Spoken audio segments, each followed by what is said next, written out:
Hi friends, முருங்கைக்காய் soup எப்படி பண்ணுறதுன்னு பார்க்க போகிறோம். அதுக்கு முன்னாடி ஒரு சின்ன அப்டேட். நேற்றுக்கு சாம்பார் பொடிக்கான இன்க்ரீடியன்ட்ஸ் காட்டியிருந்த வீடியோவில் அதை அரைச்சிட்டு வந்தாச்சு.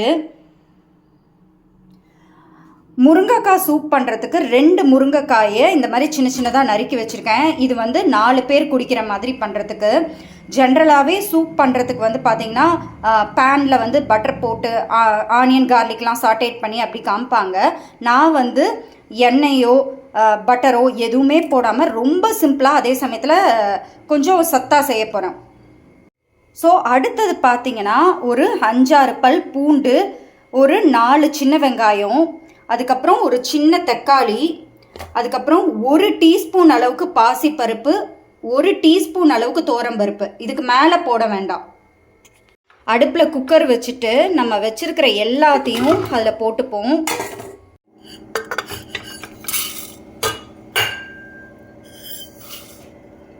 ஸோ வச்சுருக்கிற எல்லா இன்க்ரீடியண்ட்டையும் ஒன்றா போட்டுட்டு மூழ்கிற அளவுக்கு தண்ணி ஊற்றிப்போம்.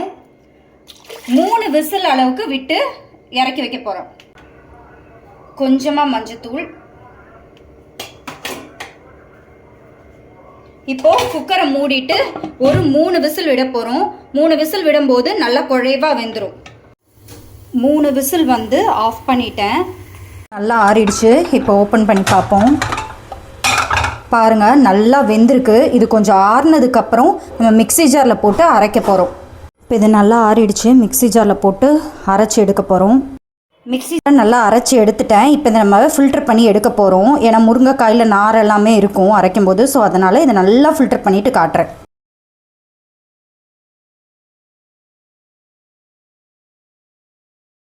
நம்ம ஃபில்டர் பண்ணி எடுத்துட்டோம். நம்ம கார்ன்ஃப்ளவர் மாவில் எதுவுமே சேர்க்கல. ஆனாலுமே பாருங்கள் திக்காக இருக்குது. நம்ம பாசிப்பருப்பும் துவரம்பருப்பும் போட்டோம் இல்லையா, அதனால் திக்காக இருக்குது. இதில் நம்ம போட்டிருக்க எல்லா இன்க்ரீடியன்ட்ஸுமே உடம்புக்கு நல்லது. எந்த ஆர்டிஃபிஷியல் ஃப்ளேவர்ஸும் சேர்க்கலை. இன்னும் சொல்லப்போனால் ஒரு ட்ராப் கூட நான் எண்ணெய் சேர்க்கலை. ஸோ இதை ஃபில்டர் பண்ணி எடுத்தாச்சு. இப்போ இது நல்லா ஆறி இருக்குன்றதுனால இண்டக்ஷன் ஸ்டவ்வில் வச்சு ரொம்ப ஸ்லோவில் வச்சு லைட்டாக ஹீட் மட்டும் பண்ண போகிறோம். முருங்கைக்காயே பிடிக்காது, அந்த டேஸ்ட்டே பிடிக்காதுன்னு சொல்கிறவங்க கூட இதை ரொம்ப ரசித்து குடிப்பாங்க. கண்டிப்பாக ஒரு டைம் நீங்கள் இதை ட்ரை பண்ணி பாருங்கள். சூடாயிடுச்சு. இப்போ இண்டக்ஷன் ஸ்டவ் ஆஃப் பண்ணிக்கிறேன். இதில் கொத்தமல்லி தழையை தூவிட்டு ஒரு 1/2 ஸ்பூன் மிளகு ஜீரகத்தூள் தூவிக்கலாம். அப்புறம் அவங்கவுங்க டேஸ்ட்டுக்கு தகுந்த மாதிரி அவங்கவுங்க சேர்த்துக்கிட்டோம். ஸோ அவ்வளோதான், சூப் ரெடி ஆகிடுச்சு. இது நம்ம திரும்ப சூடு பண்ணதுக்கு காரணம் சூப்னாலே கொஞ்சம் சூடாக குடிக்கணுங்கிறதுக்காக தான். அவ்வளோதான் ஃப்ரெண்ட்ஸ், சூப் ரெடி ஆகிடுச்சு. ரொம்ப ரொம்ப ஹெல்த்தியான சூப். கண்டிப்பாக முருங்கைக்கீரையெல்லாம் சேர்த்துக்க முடியும்னா தாராளமாக சாப்பாட்டில் சேர்த்துக்கோங்க. ஒருவேளை முருங்கைக்காய் பிடிக்காது, எனக்கு அந்த டேஸ்ட் பிடிக்கலன்னு சொல்கிறவங்க இந்த மாதிரி ட்ரை பண்ணி பாருங்கள். இது ரொம்ப ரொம்ப ரொம்ப டேஸ்டியாக இருக்கும்.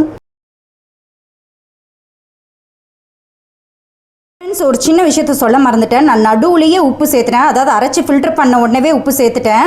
எப்போதுமே கொதிக்க வைக்கும்போது உப்பு போடாதீங்க. அரைச்சதுக்கப்புறம் இந்த மாதிரி ஃபில்டர் பண்ணதுக்கப்புறம் எவ்வளோ உப்பு தேவைப்படுமோ அதை போட்டுக்கோங்க. நான் அதை சொல்ல மறந்துட்டேன், அதனால தான் லாஸ்ட்டாக ஆட் பண்ணுறேன். ஓகே ஃப்ரெண்ட்ஸ், இன்னொரு அழகான வீடியோன்னு உங்களை நான் மீட் பண்ணுறேன். அது வரைக்கும் பாய்.